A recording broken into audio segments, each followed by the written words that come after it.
चलिए आज हम डिस्कस करते हैं दारा कारक इन फोर्थ हाउस। जब भी आपका दारा कारक फोर्थ हाउस में जाएगा तो ऐसे में जो आपका स्पाउस है वो आपके लिए इमोशनली नर्चरिंग पर्सनैलिटी होगा, वो फैमिली ओरिएंटेड पर्सन होगा। लेकिन इसमें एक और चीज़ ऐड हो जाएगी कि जो आपकी भावनात्मक स्थिरता है, जो आपकी इमोशनल स्थिरता है, वो आपके जीवन साथी पर डिपेंड हो जाएगी। मतलब कि आपकी खुशी, आपकी गमी, ये कहीं ना कहीं आपकी जो स्पाउस है उसके साथ जुड़ जाएगी। भले ही केयरिंग, नर्चरिंग, प्रोटेक्टिव इस तरह का जो आपका स्पाउस होगा। विवाह के बाद ना घर में वाहन, संपत्ति, तो इन चीज़ों के साथ जो चेंजेस आएंगी। और अगर तो दारा कारक शुभ स्थिति में है, मतलब कि वो प्लैनेट भी शुभ है, या इससे भी ज़्यादा इम्पोर्टेंट है कि उसका लॉर्ड वो क्या स्थिति में है। क्या फोर्थ हाउस का लॉर्ड अपनी उच्च राशि में है, स्व राशि में है, केंद्र में है, त्रिकोण में है। तो ऐसे में विवाह के बाद आपकी प्रॉपर्टी बनने वाली है, आपके वाहन बनने वाले हैं, बहुत सारे सुख सुविधा के साधन आपके घर में आने वाले हैं।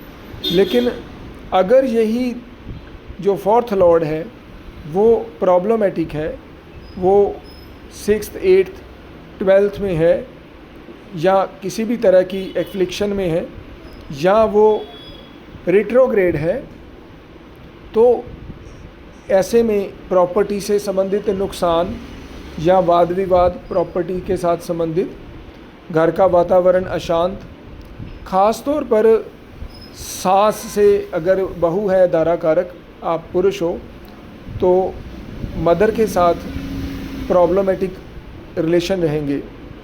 एक बात मैं और आपको बताना चाहता हूँ, दारा कारक भले ही कितनी भी शुभ अवस्था में क्यों ना हो, चाहे उसका लॉर्ड भी बहुत शुभ अवस्था में क्यों ना हो, लेकिन अगर दारा कारक फोर्थ हाउस में आ गया स्त्री के पुरुष के चार्ट में, तो आपकी जो पत्नी है उसके आने के बाद आपके फादर का जो समय है वो थोड़ा सा संघर्षशील, प्रॉब्लमेटिक हो जाएगा। इसमें आपको फ़ायदा ये होगा, अगर दारा कारक बहुत अच्छी स्थिति में है तो आपका स्पाउस आपकी जो फादर हैं उसकी सेवा, उसको संभालना, उसकी देखरेख, उसके साथ केयरिंग के जैसे संबंध अच्छे वो रहेंगे अगर वो गुड कंडीशन में है। लेकिन फिर भी फादर को, यानी कि फादर इन लॉ जो स्त्री है उसके फादर इन लॉ को प्रॉब्लम आएगी ही आएगी, इसमें कोई दो राय नहीं है। तो एक और चीज़ आएगी, अगर दारा कारक फोर्थ में जाता है तो आपका जो रेपुटेशन है, सोशल रेपुटेशन है, वो आपकी स्पाउस के साथ जुड़ जाएगी। मतलब कि अगर तो दारा कारक गुड है और फोर्थ लॉर्ड गुड है तो जीवन साथी के आने के बाद आपकी पहचान पॉजिटिव तौर पर होएगी। लोग कहेंगे कि ये उसका पति है या ये उसकी पत्नी है। तो अगर ये नेगेटिव में होगी तो जो आपकी रेपुटेशन है वो नेगेटिव में चले जाएगी।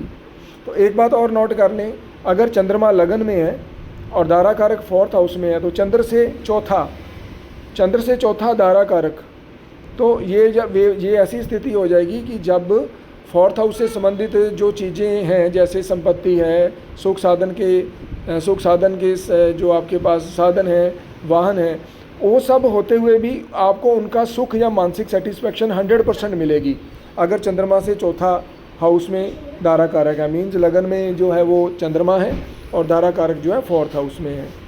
तो अगेन यहाँ कुछ नक्षत्र हैं, जैसे कि अगर फोर्थ हाउस में जो दारा कारक है वो रोहिणी में है तो दैट्स टू गुड।